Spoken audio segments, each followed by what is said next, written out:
Yo, we're back at it again. If you guys didn't know, yesterday we did it again and we did it Yep. again. One more time. Third time's a charm, fellas. And Folk. again.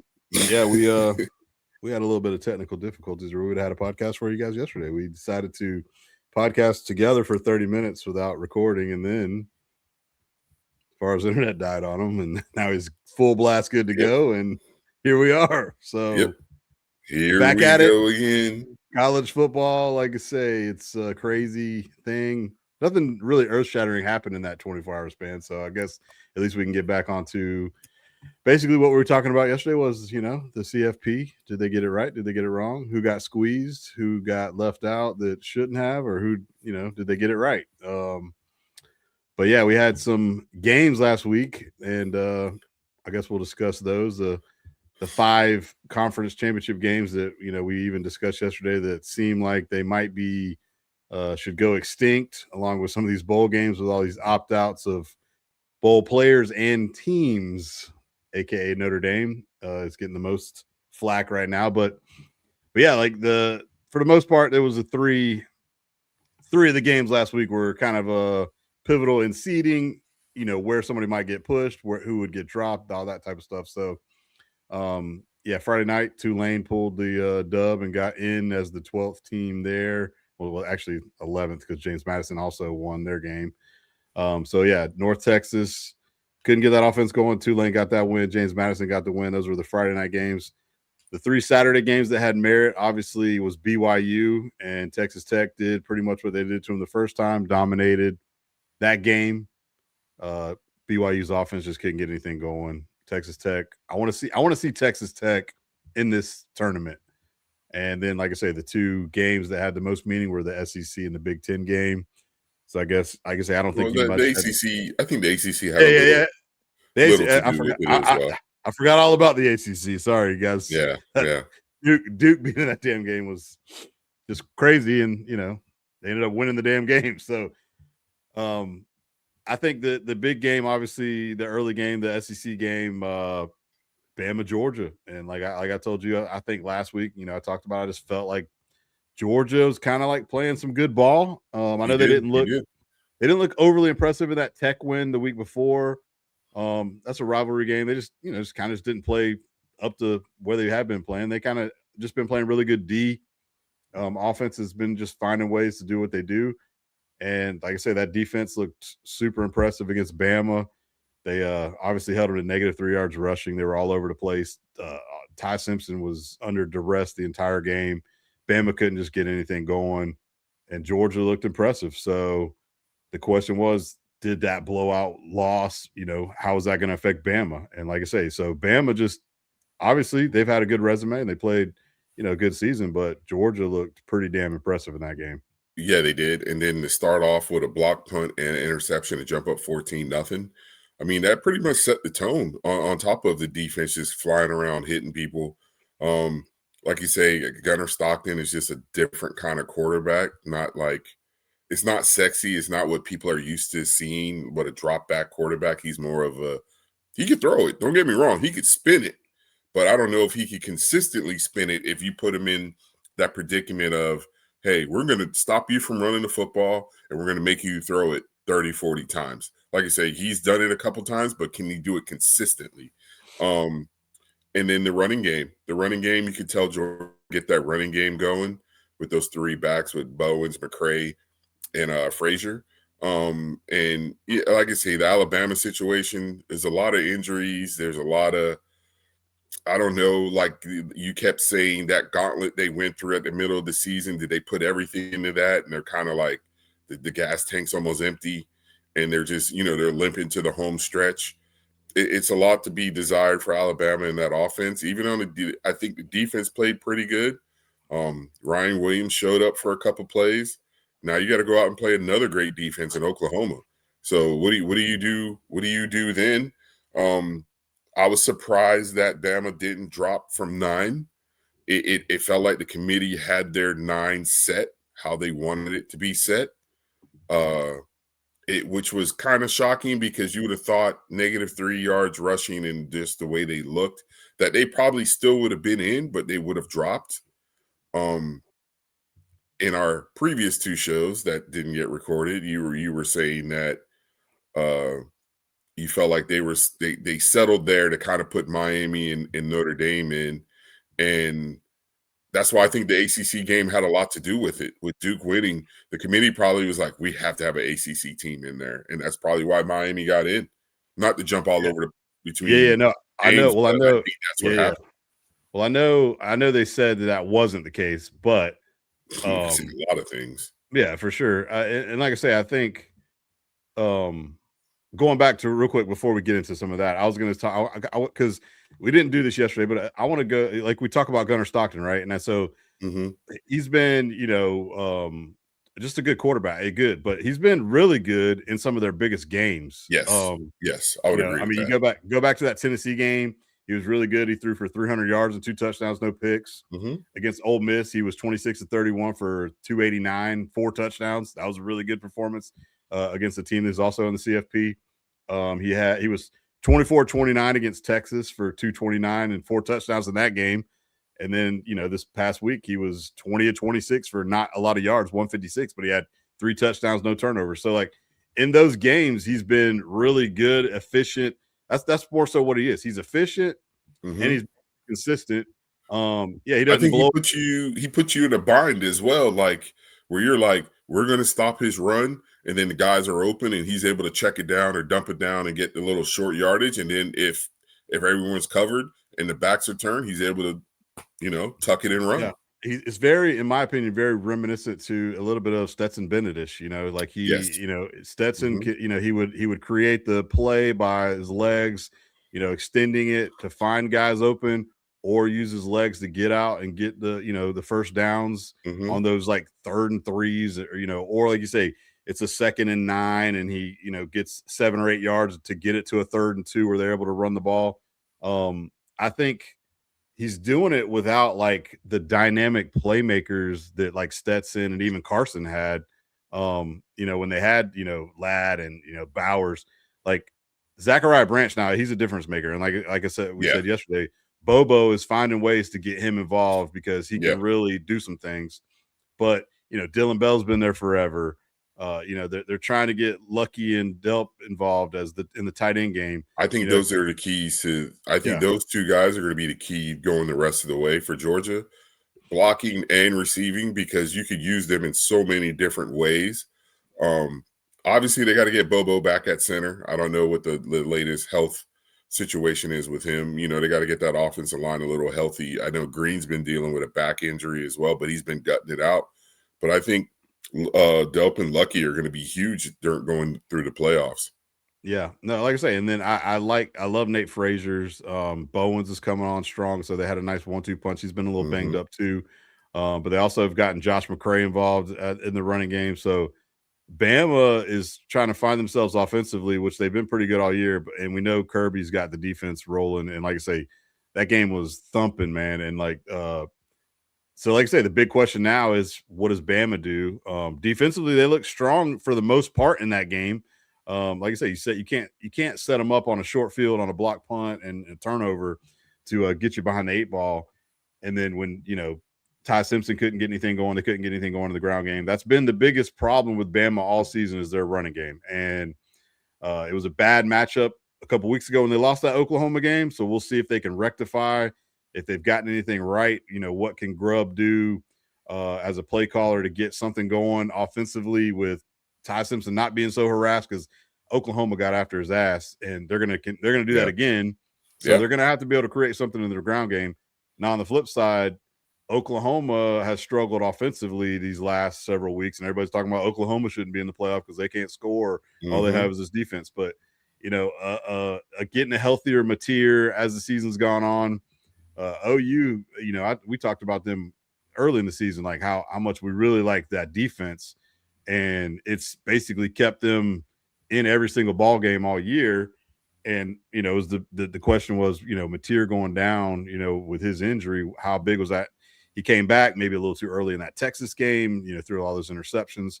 But Oklahoma's in the dance, and they got a shot. So, like I said, that's going to be a heck of a rematch. It's going to be a SEC banger, and it's kind of similar to the night game. That was a freaking bloodbath, Yeah, it was. defensive war 4 between Indiana and Ohio State. And hats off, tip your cap, Signetti. All he does is win 2 Google years. me. Google Gets me. gets the Indiana Hoosiers as the Big Ten champs, undefeated, number 1 team in the country. Like I say, it's remarkable, unbelievable. Like, hats off to the guy. And like I say, that was a hell of a game. Indiana, we questioned. I know last year I definitely was like, I wasn't a believer. You guys were fake and fraud. They Mm-hmm. got their butts kicked against Ohio State in that game. They got in the playoff. Notre Dame kind of beat them up a little bit. They were in the game for a little bit for the most part, and that was kind of it. So you're like, okay, how does Indiana rebound to the next season? Get a new quarterback. Great addition in Mendoza. They got some great skill guys. I think the most thing I was kind of impressed with in this Ohio State game was how good they were on defense to kind of slow down that high-powered Julian Sand and those receivers for Ohio State. But I definitely think Ohio State's going to be in the mix for this thing. Maybe it was good for them to catch that loss, kind of like they did against Michigan. I know you don't want to find a moral victory or any of that stuff, but sometimes you kind of find something in a loss that, hey, we need to clean some stuff up. So hats off to Indiana. And like I say, I'm very intrigued to watch Indiana and Ohio State in these playoffs. It's crazy. Like talking about it now, I kind of wonder if that hit Curry put on Mendoza, if that kind of set the tone for the rest of the game. Because, once he took that hit, I think all of us, everyone was like, well, this game's over. He's out. He probably has a concussion. And then to run over to the sideline or get to the sideline, his little brother comes in for a play. And when he runs back out, the place erupts. And, like you say, he did. How he did not go in protocol is still beyond me. I mean, I'm his sure post game interview sounded like he might have been concussed. Yeah. So I think they harassed and they beat up that Ohio State offensive line. We know Ohio State usually has a pretty good offensive line. They always send offensive linemen to the draft, into the NFL fairly high. But I think that front 4 or 5, sending a linebacker here and there, I thought they harassed him the whole night. They shut down the run game. They had Sayin looking like he didn't know where he wanted to throw the ball. But Ohio State had opportunities. Yeah, he didn't have a bad night. No, he had the one interception, but he was pretty efficient. But they couldn't score. He could, yeah. Well, I think that's what I was going to say. I think they couldn't take advantage of the red zone opportunities on the QB sneak. They need to get into the lab and work on his QB sneak because from game one, it was the same thing against Texas all the way to now. And then I feel like there were opportunities in the red zone to throw the ball to Jeremiah Smith one-on-one, and they didn't take opportunities. And I kind of wonder if, was Hartline there? Was he gone already? I mean, I know that's Ryan Day's offense for the most part, but still, when you're changing play callers at this time of the year, did that have an effect on the game? Or even if Hartline's there, we've seen it in the past. You know what? I don't. That's a good question. I know Hartline's been at South Florida doing the whole. Yeah, I think it's been back and forth, but I don't know if he's doing the Summerall and the Chesney thing where he took the new job. Is he coaching in the play? I have no idea. I would. So you I don't know. think I would assume he'd coach. So you would assume, just say if he wasn't there, now Sane has a new voice in his head, talking to him, so that could throw him off. But I'm not taking anything away from Indiana. I thought they played a hell of a game. Like you say, it was a slugfest. Both teams missed field goals, and then I don't think either one of those guys should be the Heisman winner, in my opinion. Even though Fox was shoving that down our throat the whole game. He made some hell of a throws, on Mendoza, that is, to Booker, Surratt. They kind of contained Surratt other than that touchdown. And then he lost one of his favorite weapons during the game. But, yeah, man, it was a really good game. It felt like a pitcher's duel, like a high-end World Series pitcher's duel going on. Like, who's going to make the first mistake? Well, the other thing, too, like you say, is obviously I've told you how much I like Surratt, and I love Omar Cooper Jr., who got hurt. Charlie Becker, I kind of didn't know about him. I mean, he's been in the mix this year, but when you look at those 3 guys, depending on how, what Cooper's injury is, that's 3 pretty solid guys that you got to throw the ball to. Mendoza's been delivering it pretty well, at a good, completion percentage rate. And really and truly, I like him, like Roman Hemby, what he transferred from Maryland, I think. Maryland. Yeah, so he's actually ran the ball well along with Black, and like so they kind of got two guys that they can Yeah, rotate with in their backs. and Mendoza They're could pick up. balanced. Yeah, he's a scrappy guy, kind of like Yeah, Gunnar Stockton a little bit. yeah, he could pick up some yards when needed. He's not a runner, but if they No, need 4 or 5 and the backs totally. are turned and he sees a outlet, he's going to take it. Yeah, no, like I say, Indiana, I love. Put it this way: you're going to get a heck of a matchup either with Bama or Oklahoma in that next Mhm. game. That's going to be like, hey, this is going to be. Put it this way: we know Alabama and we know Oklahoma is going to have a really really good defense, so it's going to be a slugfest in a sense, kind of like maybe like this one. So that should be a hell of a round two matchup that you can look forward to. Again, going to Ohio State, I think Ohio State's fine. I think so too. The big thing with Ohio State is what we've said all year too. They played Texas week 1, and who did they play after that? They really didn't have, That was any the kind of first game where they were trailing all season. exactly. I was about to say they didn't have any adversity all year. They didn't really have, sure, Michigan kind of brought it a little bit early. Penn State might have gave them a little bit, early in that game, but other than that, they didn't really face anybody Mm-mm. of merit. And so, knocked their schedule or whatever, kind of like the Texas A&M deal, so now I want to see how good Ohio State is, and I love their second round matchup, either between you guys or A&M. I think that's going to be a hell of a second round game, because Mhm. I think both of those teams could cause problems for them, and it's going to be a good, matchup. So, I do like that as well. So basically, you know, those were your championship games and nothing really of, so what the big question was going into Sunday after these results, what was going to happen? And you knew, obviously Ohio State, and you knew Ohio State was in, you knew Indiana was in regardless, you knew Georgia was going to be in regardless. The big question was everybody said Bama would probably still be in because they played in the SEC championship game. They were the number one team in the conference, blah, blah, blah, blah, blah. So then the question, and this is basically what I did say yesterday, was, the committee on Tuesday of last week basically moved Bama in front of Notre Dame. And so that was kind of like your tell sign of, yeah, Bama's going to get in this thing and they're going to stay in this thing. And ultimately, what we said was, in my opinion, Bama's resume was better than Notre Dame, when it came down to it. Mhm. Like they had the same record going in. Notre Dame didn't play in a conference championship game. They weren't playing. Bama or Georgia was, or Georgia and Bama were. So you knew that one of those teams was going to collect the loss. And this is where the Mhm. whole thing of playing these games, you get to lose where like an A&M and an Ole Miss, they get to sit at the house and watch the game with their feet propped up. And so the ultimate thing was, okay, Georgia beats Bama. How far do they drop, or do they drop? So they didn't drop, but BYU got waxed kind of in similar fashion to Texas Tech for the second time. They dropped a spot who was in between Notre Dame and Miami. So I honestly, I think that what happened was I felt they needed to rectify the whole situation because they felt like, man, we are dumb. Miami does have a better resume than Notre Dame.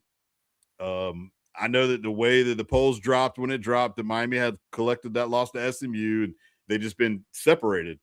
And they've gradually got back to back together where now they can drop BYU one rung, and now the head to head matters, and Miami got in. And so, in my personal opinion, I think that was the right call.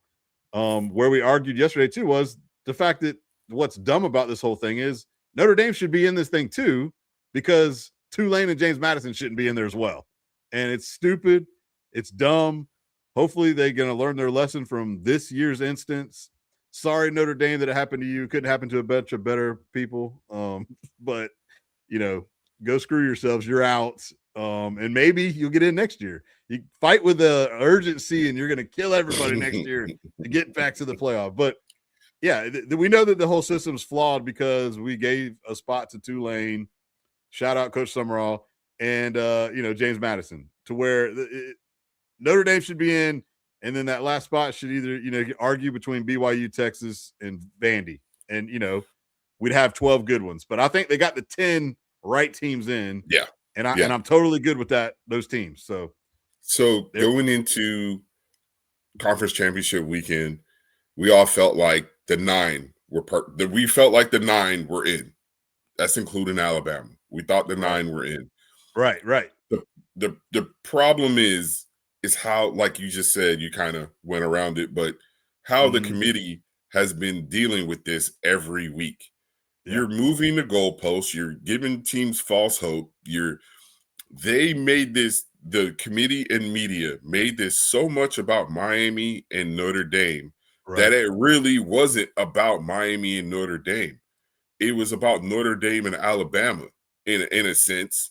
It was Notre Dame and BYU in a I was about to sense. say that's what's crazy too. Before you get going, I've seen a lot of cases where people have put BYU's resume next to Notre Dame's, along with like Vandy's resume next to Notre Dame's, and those two are actually better than Notre Dame. I'm looking at BYU schedule. I don't agree with that, Well, but here's the but thing: that's just when they me. when they well, here I know that's the eye test of you, but the strength of schedule and the Yeah, strength of record and all that stuff, and then the two teams they yeah, lost to, the same team, number 4 team in the country, whatever. Yes, yeah. they No, I got get it. waxed in both. They got. I'm just saying, when it comes down to when you put those just the numbers, like Bama had the Mhm. number 6 strength of schedule, Notre Dame had the number 44, that type of thing. Vandy and BYU, I think, had a little bit better No, no, resumes in no. a sense. Vandy did Yeah, 100%. I agree yeah, with that. Vandy did. I yeah. don't agree with BYU. Yeah, that's what I'm saying. That's just the eye test of us thinking like, Yeah, yeah, because guess what? I think Notre Dame would beat the shit out of BYU too. So, but yeah. So I think that, like I said, they got the 9 right. They made it about Miami and Notre Dame. They kind of hid behind, and I think they're hiding behind that now, which Miami and Notre Dame should have been close, and Miami should have been over Notre Dame because of the head to head. Every other metric's close, even though those metrics don't matter if you lose head to head and you have the same record. That's where it should have kicked in. It should have kicked in 2 weeks ago, even last week. It didn't. Um, BYU, I get why BYU's mad, because they're looking at it as, hey, Alabama made their conference championship game. Uh, they didn't get who else? punished. And they didn't get punished. So why are we being punished? Like, this Mhm. doesn't make any sense. So I could get the BYU argument. Texas, you got 3 losses. It sucks. You lost to a bad Florida team. You lost to Ohio State, and then I forgot who their third loss was. And then Georgia, Vandy, Georgia. yeah, Georgia. And I think Vandy kind of got screwed because Vandy could easily be in. So this is where they need to change it. I know everyone's been saying it, so we're probably sounding like everyone else at this Oh point. yeah. There shouldn't be 2 group of 5 champions in. I don't get rid of the top 5 conference champions. Like, what are we Yeah, man. doing here? This Yeah, is dude. this is In all stupid. honesty, this is the other thing too. In all honesty, James Madison should be playing Tulane. At least where we Right. don't. Let's get one shitty game, not 2. Right. Yeah. Because Let them play like against each other and Oregon, let them work Oregon's in. literally a 21.5 point favorite, and Exactly. Ole Miss is a damn 18 point favorite. A team they They're already blew out earlier this year. 45-10. Exactly. Now, granted, Right. I think Tulane might play them a little closer, but again, those are 3-score games spreads Right. that are going to be like complete blowouts. Where Yep. the other 2 games you got 1.5 against Bama and OU, and then Mhm. 4 with A&M and Miami. So those are going to be 2 highly contested games, which is what you want to see. So here's the thing. For a group of 5 to get in, you got to have the resume, you got to have the ranking. Like, to me, you need to be in the top 15, and you need to have 1 or 2 Power 4 wins on your resume to get in. If you don't, you shouldn't be in. We could just push them out and let BYU and Vanderbilt and Notre Dame, those should have been your last 2 or 3. Pick your Yeah. 2 out of that group of 5. Go have your own tournament. Just go have your own tournament. Yeah. I know you've been suggesting like an NIT style. I Yeah. still don't think teams would want to play in that, like Power 4 teams, because they'll look, oh, we're We're second beneath. fiddle and Yeah. beneath that. That's I why don't I know. say group of That'd be 5. It's like I say, it's an interesting concept. I totally know The what you're one I saying too. sent you the one I sent you and Yeah, Joe yeah, yesterday, I would watch yeah, that. yeah. I would That too. was a nice bracket, I totally would too. where you throw in a Utah, you throw in Vandy, Michigan. Uh, who was the group of 5? There was a couple group of 5 teams in there. I think Arizona was even in that thing. Arizona was in there, so it Um, was like a nice little. Notre Dame would have been the 1 seed, I think, and then Vandy was like the 2 seed or whatever. But yeah, we need to figure this out, and we need to stop slow playing it. It feels like, oh, we'll correct this and then leave everything else. Yeah. I think all conference commissioners should come up with, hey, we need to come with, we don't have to agree on much, but we need to agree on how the tiebreakers are at all our conferences to where we get the best teams in our conference championship game. Yeah, or you should have something where you can have a like a write-off where you can change it. Just because it's in stone, you can be like, you know what? We're amending this and we're gonna make a change right now because I'm the Yeah, because commissioner. I I can do that, mean, Duke, like, Duke, yeah, Duke benefited from that. yeah, They didn't play exactly. anyone, and Totally. it's you got blown out by Virginia. I mean, they came back and beat Virginia, but if you look at who they played in the ACC, they benefited from it Yeah, because they like, got off a technicality. yeah, we've said it 100 times. Scheduling balance is so hard right now because these conferences are so big. Hmm. Um, it's like it's like a lottery system. Like, okay, how can you get 2 or 3 good games out of your 18 teams in there, 16 teams, 17 teams? And how do you make it fair to where at least everybody's playing some tough games and You sure you really get some can't. dogs. That's what I'm saying. It's very hard to do. So some years your schedule is going to be good. Some years it's going to suck. Like obviously, like the Gators, we knew last year looking at that Gator schedule, we are like, good God. And then it was the same schedule this year, just opposite, home and road games. Hmm. And me as a Gator fan, already looking into next season schedule, I'm like, hey, yeah, we got some tough games in there, but it feels like a reprieve from the last 2 years. So, yeah. By the way, schedules come out Thursday for SEC. But anyway, yeah. So totally, like, could you imagine instead if we had Ole Miss playing Notre Dame and then like BYU, Oregon, Especially on or campus. Texas Oregon or Vandy Oregon? Like Yeah, it'd be awesome. that'd be way more Yeah, better. I That's don't understand why we feel like we need to do the charity cases. I yeah. mean, it, it, eat what you kill. That should Yeah, be the like motto of college football. Eat what you kill. You know what I'm yeah, saying? yeah, If you go out and you go through some back, like I said, South Florida was the one team. We both thought that if they could run the gauntlet, they definitely would deserve to get in. Just because they had a Miami and they had a Florida on the schedule, and they had a big win out of one of those two. And if they could have ran the table, they were in. But yeah. you They look blew at the they other blew it group of against fives. yeah, they blew it against Memphis, and they didn't even get in the game. Exactly. So it's like we can't keep rewarding group of fives just because, oh, you won your conference championship. Because it's like there's no way you can sit here and tell me the ratings were high for a couple of those games last year. And it's just like, what are we doing? Are we Yeah. trying to get the 12 best teams or the 12 teams that we think TV would like? Not even And that. it's They're not even doing that because the that's TV true too. Yeah. if TV had to say so, they'd be like, no, take them out, put them somewhere else. Let them go Hmm. play.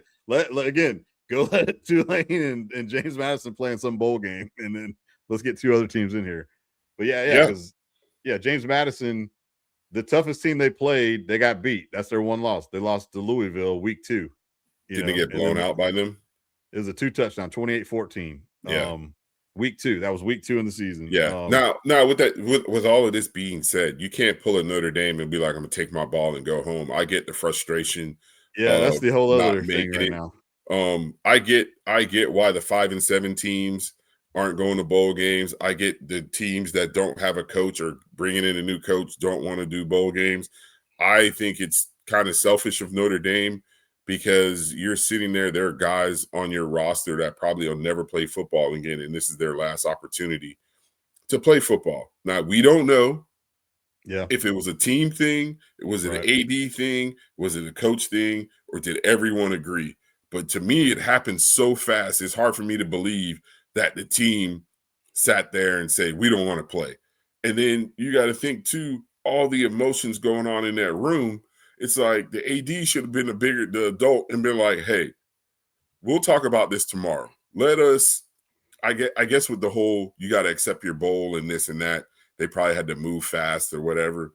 But I feel like give it several hours to where cooler heads prevail, and then guys would be like, you know what, we didn't make the playoff, but for a lot of us, this is the last opportunity we get. Let's get our last send off. Let's go to the Pop Tarts Bowl and play BYU. That's why I like what Clark Lee said. Clark Lee came out and said, you know what, there's no one to blame but us. We're going to Mhm. show up and we're going to play. Yeah. No, and that's what I'm saying. That's part of me too is like it's pretty childish, and like it screams 5-year-old take Mm-hmm. my ball and go home, and it And what is are we pretty lame. teaching? What are we, like when you It is think about it? Everything we've learned growing up in sports, adversity, yeah, overcoming it.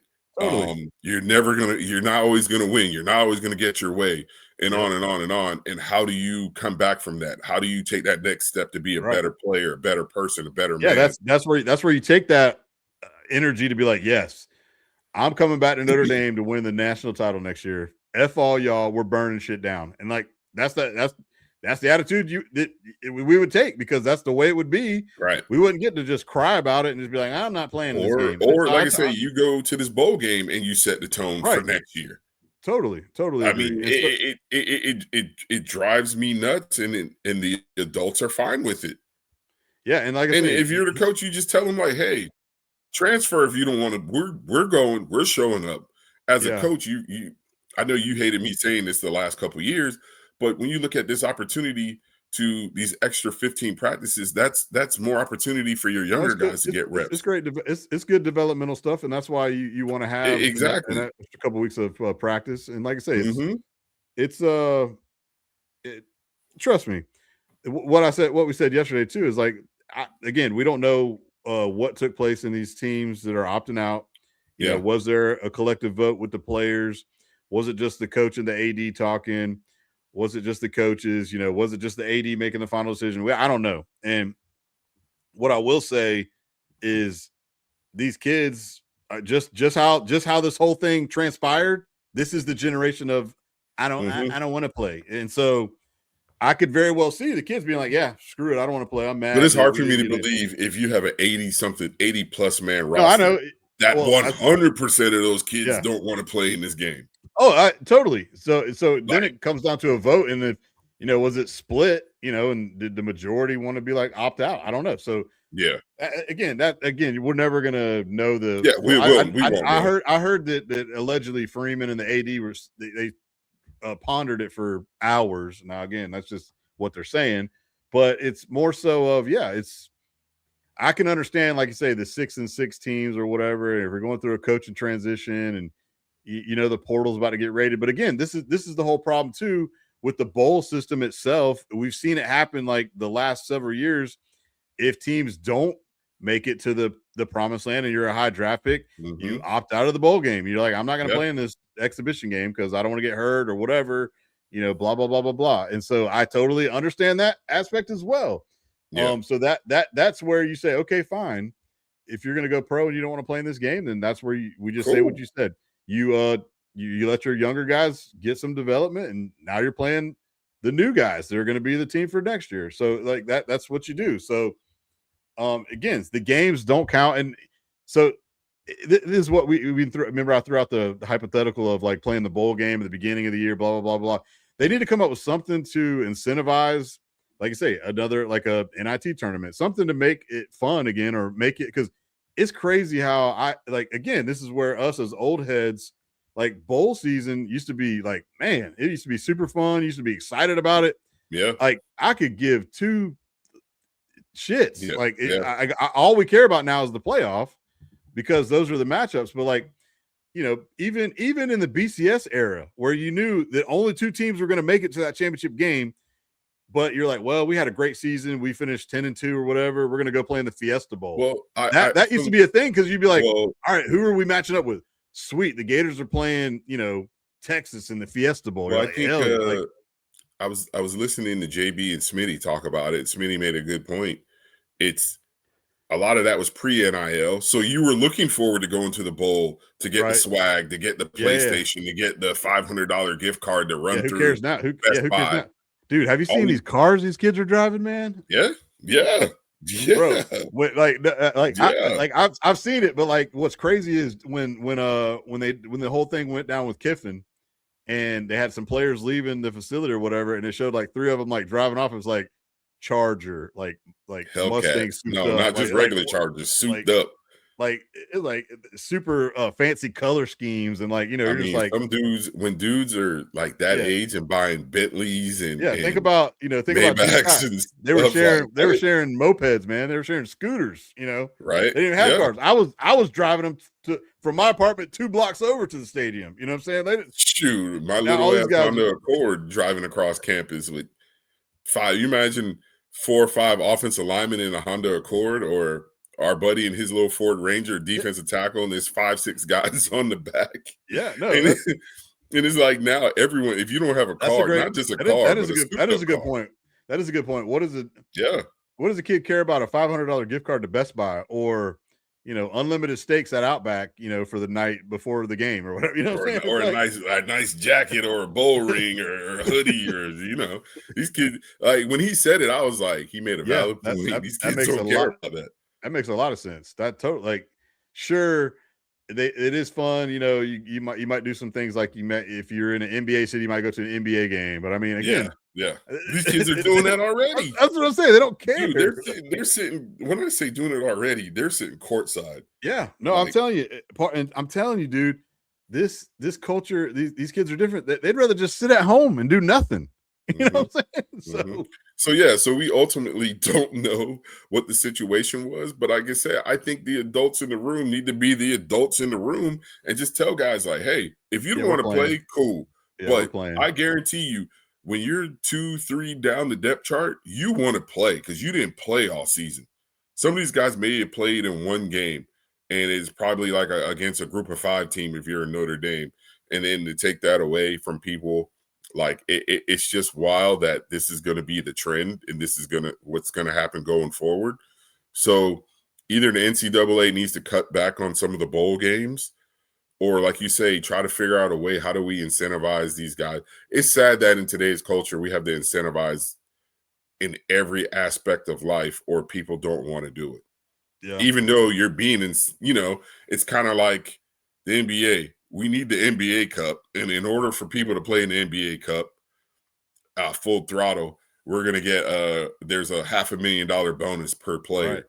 Yeah, Like where, it was cool the other year when the Lakers were doing it. They're like, we're playing hard for the back half of the roster, not for the starting 5 or the first 6, 7, 8 guys, but the back end of the roster. I mean, that was cool to hear, but it's like, man, you guys are already making millions of dollars. What's another 500,000?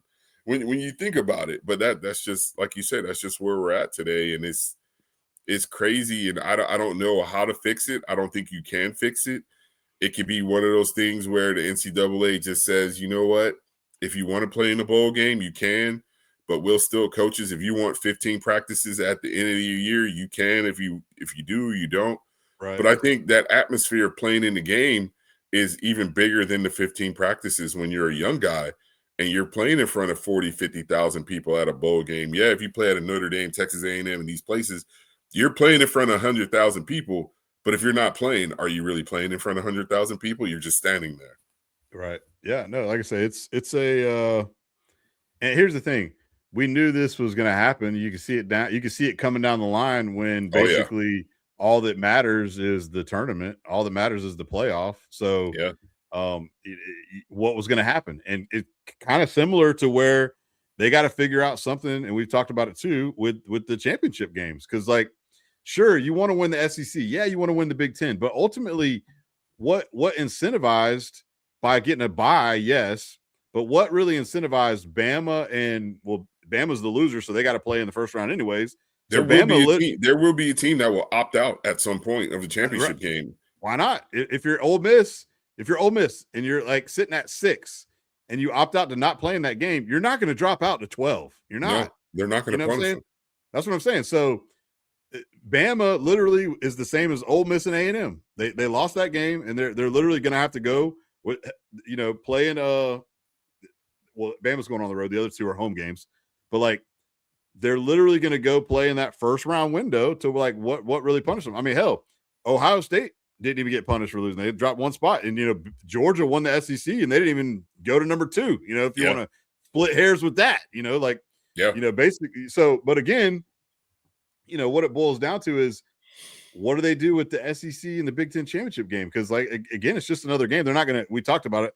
They're not going to just say, all right, we're not doing this anymore because of how much money that weekend makes. So do they do some sort of like play-in game? And, do we expand this thing to 14 or 16 to where, like I say, you have that, 1 and 2 automatically are in the tournament. And then you have 3, 4, 5, and 6, play each other and the winners get in. Like, I think that would make it more fun to watch because then you got something really on the line. So if A&M and Ole Miss had to play last weekend, at wherever the home team, we'll give it to A&M because Whoever they the were higher seed, whoever the higher seeded team. So basically, Ole Miss and A&M, you don't get to sit at home this weekend. You got to go play to get in. You know what I'm saying? And play for a seeding to possibly host another game. Right. And so if you lose, you might be out.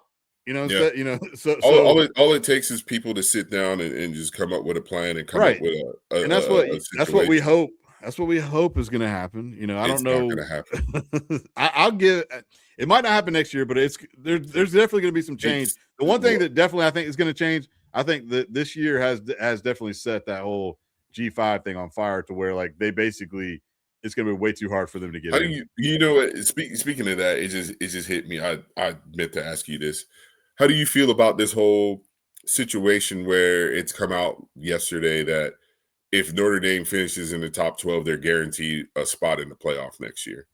Yeah, I just saw that too. Bud Elliott was talking about that.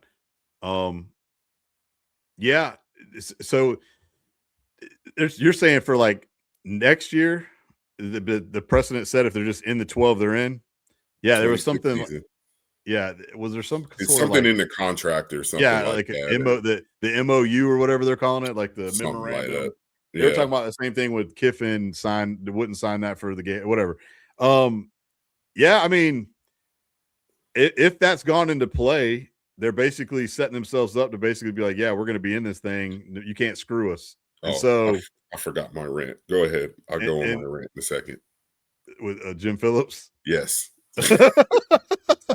I was like, well, maybe we just won't talk about the ACC. Nope, I'm talking about that. I'm talking about it, damn it. No, yeah, I mean, I guess again, Notre Dame, you always feel like there's got to be some sort of special circumstance. They don't want to be in a conference. They get to do this. They can have all their teams in the ACC and all the other sports, but don't want to do it for football. The whole sport has been revolving around them in a sense. We're only we only play on NBC and Peacock. We've got that deal. Blah blah blah blah blah. So yeah, it's almost like you felt like they've had some sort of special circumstance. So now, if they do technically get this, it's almost in a sense like you're gifting them something like the G5s. Like you're saying, hey, all you got to do is be in the 12, and you're in. And so I think that's kind of lame. Because what if they just start dumping people off their schedule and just start playing no one? That's basically what they're saying is their schedule next year sucks. Yeah. And so they're basically are going to go 11-1 or 10-2, and they'll probably be in. So yeah, that'd be pretty lame. But again, I think we're eventually going to get to expand here, and I think you're going to have it to where they would be in if you go that. So on to Jim Phillips. It's the floor is yours, ACC. Fire this man. He should be fired. He sucks. So I'll go all the way back before this weekend. I felt like the guy did nothing he's doing nothing for the conference. Absolutely nothing. When Florida State had the opportunity to get in, I didn't think they should be in because of the situation, but I get Florida State's argument, and I felt like Jim Phillips did nothing to try to help Florida State get in. And then with the whole when Sankey wanted to expand the playoffs 4 years ago, him and Kevin Warren were the main two saying no. Mm-hmm. That started the implosion of the Pac-12 and the Big 12. And then now we get to this year. This guy hasn't said anything about Miami trying to get in or push for any ACC team until this past weekend. And then he wants to come out with some video that he's just sitting there and is like, this dude looks like he really doesn't want to be there. He does not want to be there. And I think, I don't know if he knew about what the ACC network was doing with the whole 48 hours of Miami versus Notre Dame game being shown. But it's like I think that kind of forced his hand, and Miami forced his hand. Like it felt like a lot of people forced his hand as the commissioner. He had to come out and say something, but he hasn't done anything really for the conference. He hasn't made the conference better. The conference Yeah. has gotten weaker. You lived off of basketball for how many years as the best conference in college basketball? They're not the best conference in college basketball Yeah. anymore. They Yeah. might be second or third Right. behind the Yeah. SEC Yeah. is probably Yeah. The one. SEC tore it Big up. Ten, The SEC tore it up. Big Ten. Hell, the Big 12's pretty damn good That's what I'm too. saying. Then the Big Ten and the Big 12's good. So Yeah. potentially you could be the fourth best team, a best conference in basketball. Baseball, decent. I don't think the ACC has won a championship in a while. And Right. then you're gonna sit there and take pop shots from the Notre Dame AD where you should have stand on 2 feet and said, hey, when you agree to be in the football conference of the ACC, then we'll stand here and fight for you. But you're sitting here taking shots at us saying that we don't care about you. Hey, if it was any other sport in college athletics, we'll take up for you because guess what? You're 100% in the ACC in women's basketball, men's basketball, baseball, gymnastics, or whatever. But Right. football, do you share money with us? Did they share any money with the conference last year? They sure as hell didn't. Well, Notre Right. Dame took 100% of the money that they got from the playoffs. Now we're Yeah. going to sit here and listen to you complain and say that we're supposed to stand up here for you. Miami's 100% in the ACC. So why Mm-hmm. wouldn't Jim Phillips stand up there, even though it was weak, stand up there and Right. protect his brand, even though Yeah. he's not protecting his brand? Right. He Yeah. should be Now, like I say, fired. Get he's somebody else in there. he's been pretty bad for sure when it comes to guys running these big time power broker leagues, and definitely, like I say, the whole thing is weird with when it comes to Notre Dame, and like you say, where they are in every ACC, all the other sports are in the ACC, just football. Hmm. They're privileged and special, and they're independent, and blah blah blah They blah don't want blah. to give up that I mean, NBC money. Freeman ultimately, I saw a sit down interview with Klatt before the season, and he asked him, uh, should you guys join a conference, whatever. And he made a comment of like, yeah, right now it's just something we've been built on. And, but, he could see where if something were to happen, it was like a forecast, like this did happen, we might need to. And so like, at least, All of college sports have changed. yeah, totally. Evolve. And it's So still evolving. Hey, Notre yeah, Dame, welcome to yeah, 2025. You need yeah. to It's evolve and change with That's what everyone I'm else. saying. That's part of it too. And like, dude, the game has changed, so much, from year to year to the last decade, so um you can see it with the whole landscape, like we talk about the geography point of like where these teams are at, like, the final It's week of so dumb.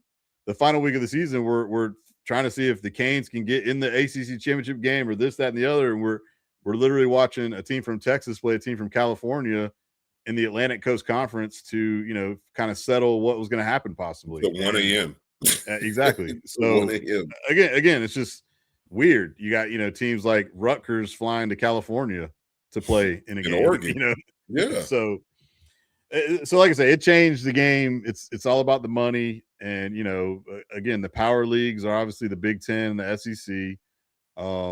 And they kind of control the cards right now. And it's kind of almost like the ACC and But the I Big think 12. You just got to kind of play in their game. I don't know, but that's what happens when you have bad leadership.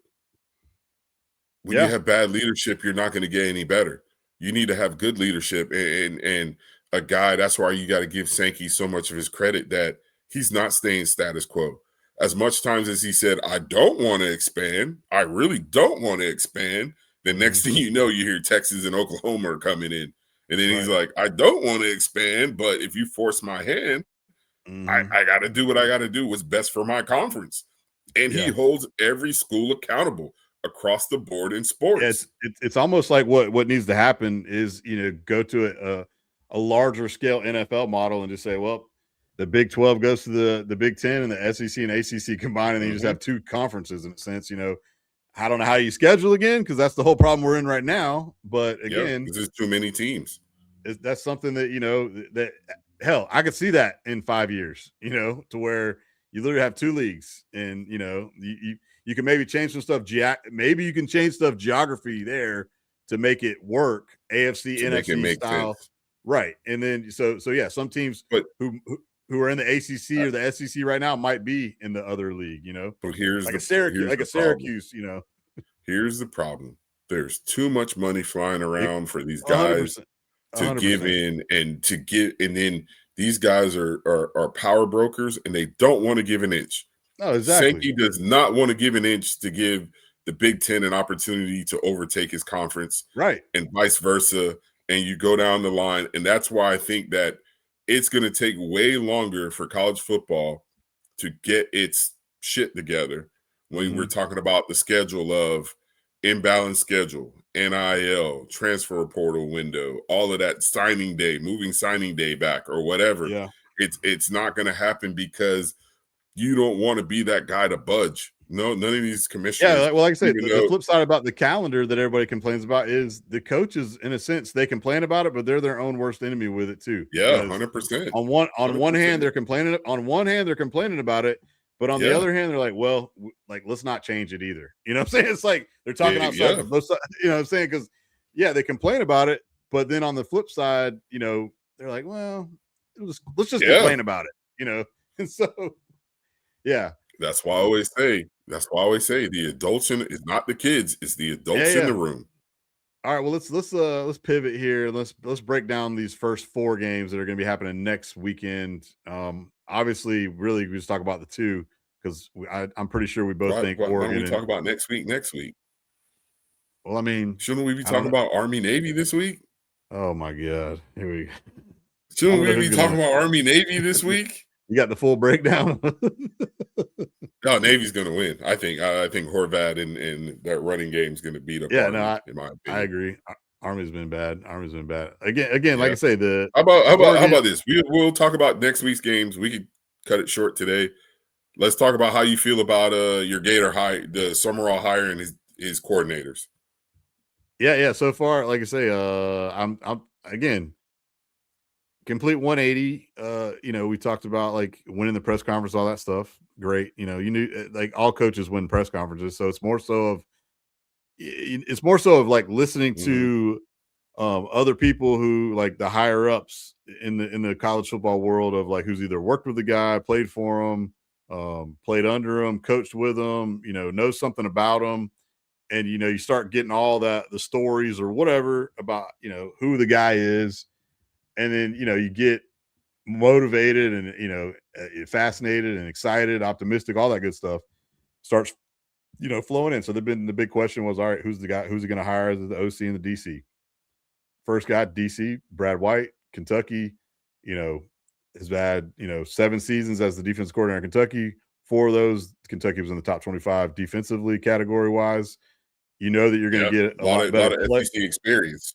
Yeah, so he's been in the SEC, at Kentucky, who's kind of like one of those mid-range teams who's got to play against the Georgias and the Bamas and the LSUs and the Tennessees of the world. So, he's got good experience.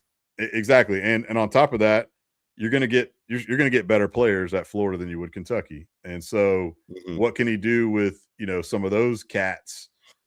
No pun intended, Kentucky Wildcats to turn up that defense. And like the biggest thing that we've talked about is what happens in a transition is, okay, you kept your signing class in place. Good. Check that. You finished in the top 15. You finished like 13th in the signing class.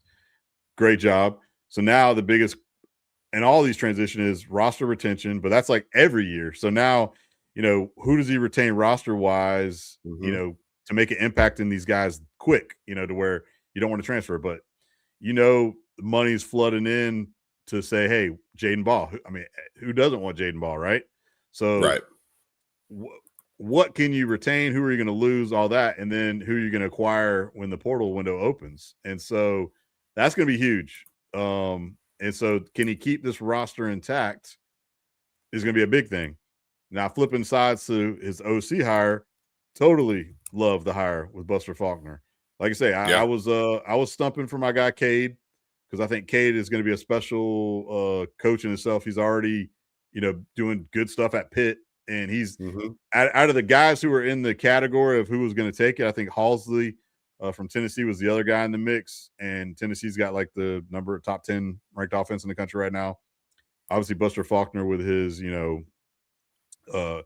adaptability with who he's got and his Yeah, formation. that's what I'm ready to see what he does going Yeah, from a Georgia Tech with Haynes King. How does his offense evolve? How will he use DJ or whoever will be the quarterback at Florida? I think it will be DJ, yeah. but we really don't know. I'm curious to see what kind of offense he runs. Like, Put you've it this heard way, nothing but this was good things yeah. about him. Well, this is a good thing too. Um, the type of stuff he does with all the motions and all that stuff Yeah. is think about who's given our rival hell the last 2 seasons with that offense is Georgia Tech versus Georgia.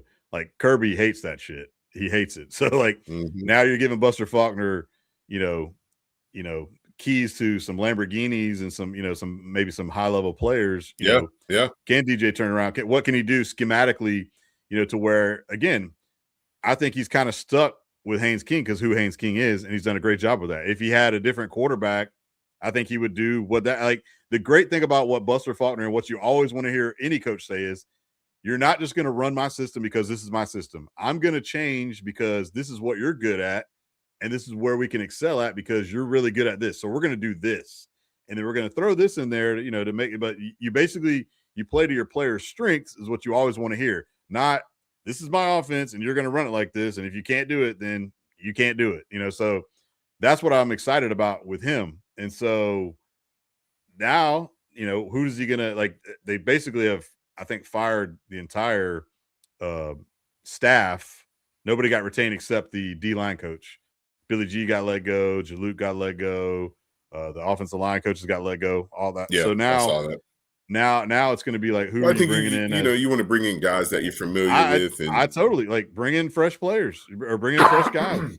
So Phil Troutwine, former Gator, great offensive lineman. He's been at Penn State with Franklin for a lot of years. A lot of people think he could be the O-line coach, but I would totally be on board with totally love.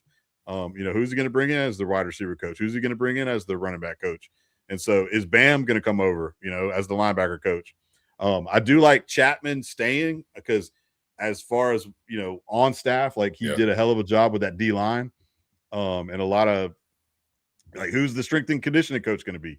So all that stuff is what's coming down the line in this next week or so. that's the Yeah, biggest hell yeah, hire. hell That's the yeah. And biggest I like I hire. said, I I don't don't know think people who's understand how important your strength and conditioning coach is. yeah, I don't know who's in the running, who's even thinking about. I have no clue. So we'll find that out. Like I say, I'm assuming all that's going to happen. But again, I'm already gotten rumors that, like I say, apparently the team that wants Ball is Texas. So like there you go. Yeah, So you saw CJ Baxter I saw is CJ entering Baxter's the in the portal. portal. Exactly. So, that's going to be like, this is where Dave Caldwell comes into play. We talked about Dave Caldwell, like, Yeah, hell, Dave Caldwell's not drafting guys. So Dave Caldwell's looking at the sheet of like, who's getting what money? Okay, where can we, like, this guy's going to leave. So this is going to tie up this. And how much, okay, how hmm much money do we need to keep Dallas Wilson? How much money do we need to keep Jaden Ball? yeah. Are we willing to pay this number? Are we willing to match this and that? Because this team Hey, wants, there and so that's where there's a couple guys. There's a couple guys he need to probably go after. I think Florida State made a mistake in firing Pat Surtain. Bring him in just because of a recruiter and as a DB guy. I don't know if he's entertaining that. Try to poach a Tim Harris, another South Florida guy, to come in to get on your staff. You know what I'm saying? There are guys out there, and once you got your coordinators in there, I think it comes down to a lot of position coaches are just going to be your heavy hitters on the recruiting right. trail. And Yeah. can you steal a couple guys away to, like I say, the great thing is the logo still holds weight to where it Mhm. kept the class intact, to Yeah. where it wasn't like a Penn State situation where James Yeah. Franklin basically Rated and goes to covered. Virginia Yeah. Yeah. Tech and rated it, Yeah. and you have the last class. So I think, like you say, so far I like the hires. The Summerall hire overall, I'd rather Kiffin, but like you say, you don't want the circus. Let LSU have the Yeah. circus. Yeah. In all And the honesty, circus still continues in Baton Rouge with yeah, man. No, it's like I say, that whole deal, like, I trust me, I definitely would have rather had Kiffin, but in the long run, when you really think about it, Yeah. could I see Lane Kiffin going to the NFL? We talked about that. I could. So it's like he wasn't a Hmm. for sure thing to whereas, like I say, No. I feel like John Summerall just listens to his thing. He's like, I love like this is a type of job that I would love to be at forever. And like you would have thought that a lot of these guys, when they get these younger guys that kind of get in these positions, where is up from here? Like where would Summerall ultimately Yeah. want to go from here? He's a Kentucky alum, so it's not like what's funny is Kentucky ends up firing, Stoops like literally like the day after he took the job, So, but again, you Yeah. think if you ask Summerall tomorrow or yesterday, hey, He would you wasn't want going the to Kentucky job? Kentucky. Exactly. So, He was where going to is be up from here? Florida, Auburn, or who's the Ole third team? Miss, Ole Miss, Ole Miss. Yeah. Yeah. yeah. And so, hell, I know some Ole Miss fans really would rather have Summerall than Golding, who they just Yeah. bumped up. And I kind of think so, that's a panic. I think the Ole Miss job, that was kind of a panic hire, in my opinion, because they wanted to keep the continuity for the playoff yeah, run.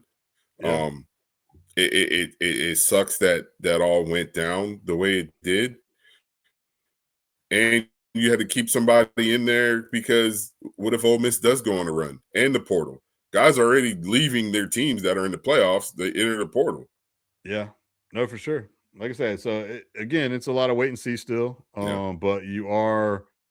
I Hmm. mean, I think Gator fans are cautiously optimistic. They feeling good, because again, For sure. For there sure. wasn't like there was one big fish that everybody was trying to poach. Because like hell, the other thing about it was Lane Kiffin technically wasn't available. You had to try to woo him away from Ole Hmm. Miss, and like he was willing to leave Ole Miss to take the Florida or the LSU job.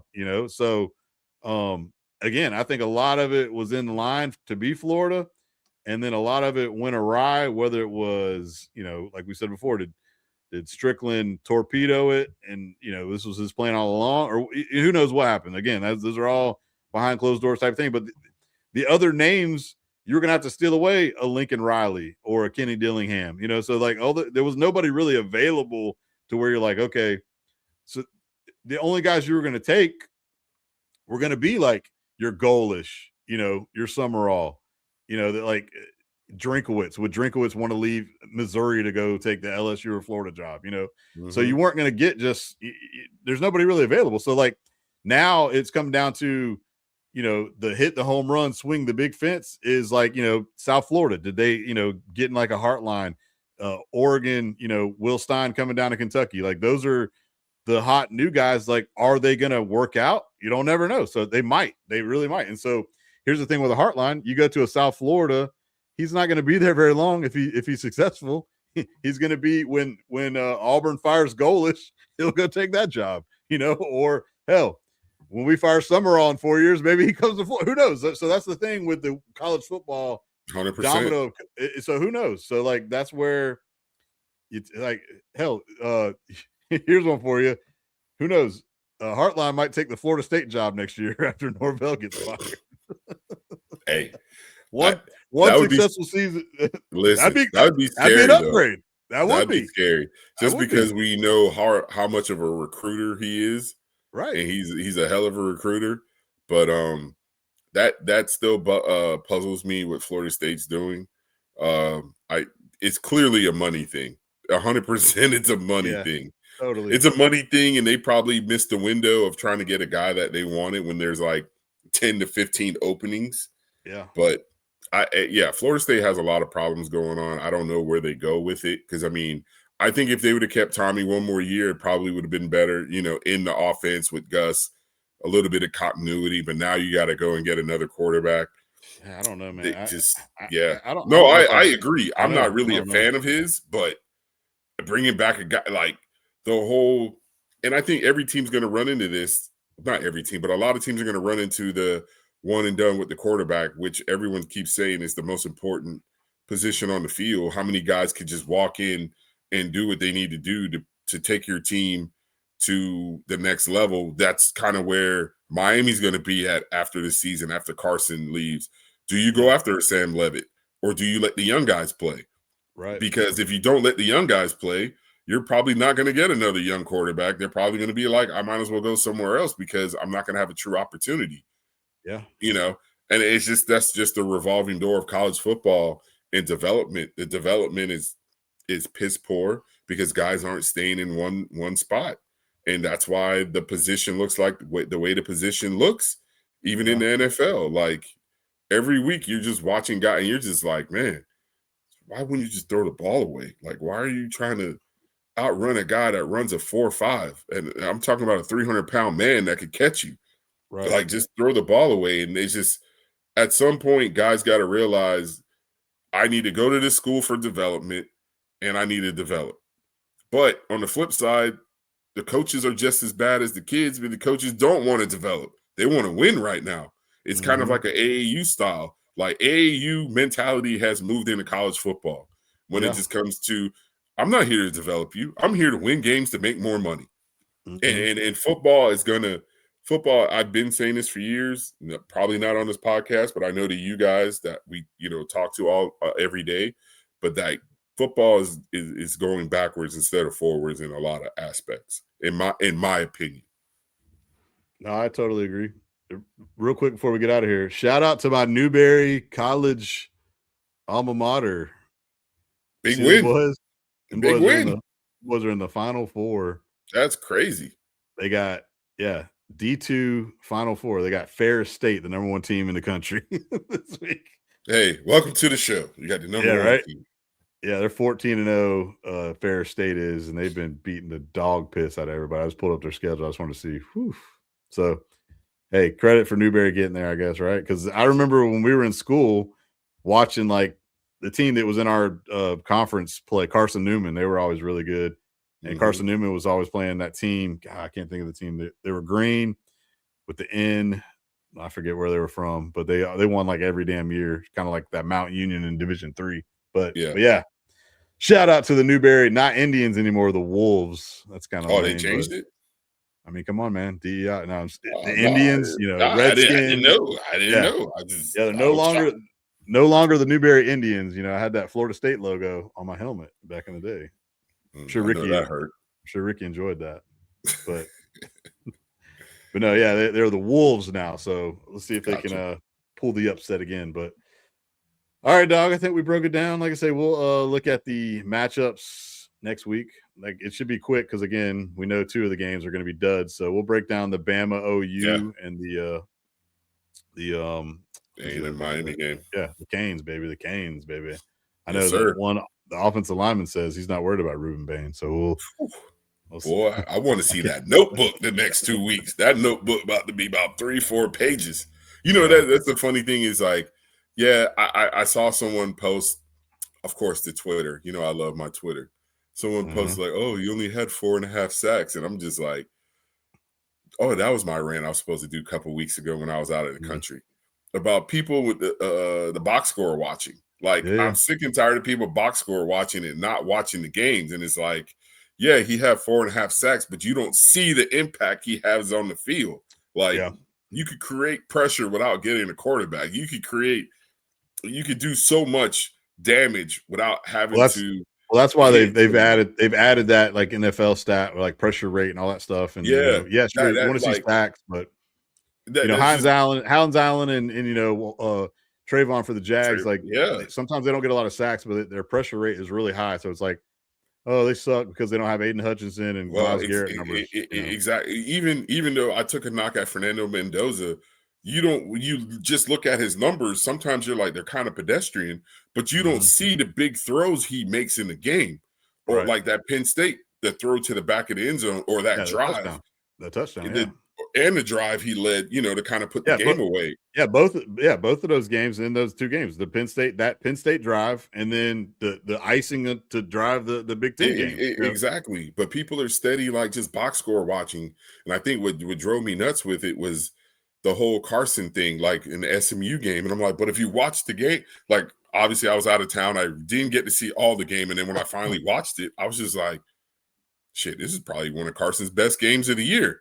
Yeah. When you think about it, and then the reason why they lost is because the defense couldn't hold their water. You get a bad penalty. You had the 2 critical penalties where you get the no call on the whistle, and you get the late hit, personal Yeah, foul, keep the drive alive, and then again you get the no call on the holding, tackling of your receiver in the end zone on the overtime play. on the pick. Yeah, And so, like I say, you don't have that happen, and you end up winning that game. We're not even talking about any of this stuff. right. So, Exactly. But it's just like, okay, you look at what Jaden Ball did against obviously the Florida State game. I see the box score, and I'm like, ooh, he went crazy in that game.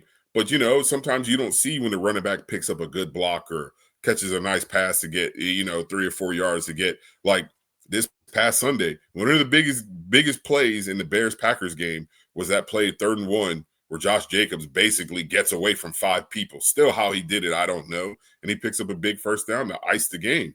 And you just sometimes you don't see it, and people just box score watch more than ever today. Even when you basketball, you don't see the true impact people are making on the field. And it's easy to say, oh, this player sucks because he threw 2 picks, but you didn't see how the picks occurred.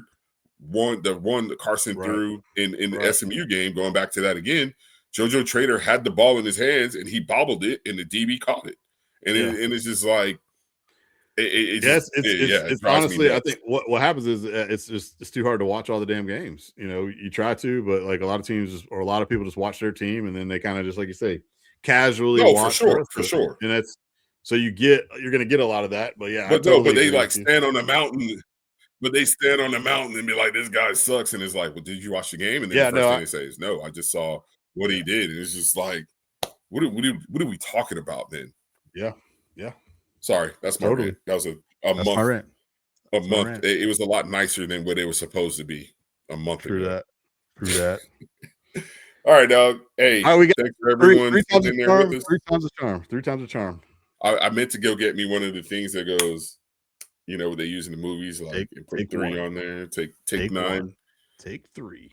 And that All first right. one we did was fire too. That's the crazy part. The Yeah. first take was fire, and then Sponge goes 30 minutes in. Oh man, I'm I like, don't think I don't we're see I don't see that recording up to the top giving me a countdown. Yeah. oh, that was funny. And I know I hit the record button, but I guess I don't know. Yeah, It it is what it is. happens. It is what it is. It is what it is. But all right, man. Well, Army, Navy, enjoy it. I'm probably gonna take a week off and I'll just watch some NFL. So we'll You're get gonna down and watch break Army down. Navy. I'll peek at it. I'll peek at it. Yeah. Enjoy the NFL, enjoy whatever, and we'll break down the CFP first round Yes, next sir. week. And we'll Like, holler at your subscribe, boy. share. And we'll holla at you. College football, best sport on earth. Later. Peace.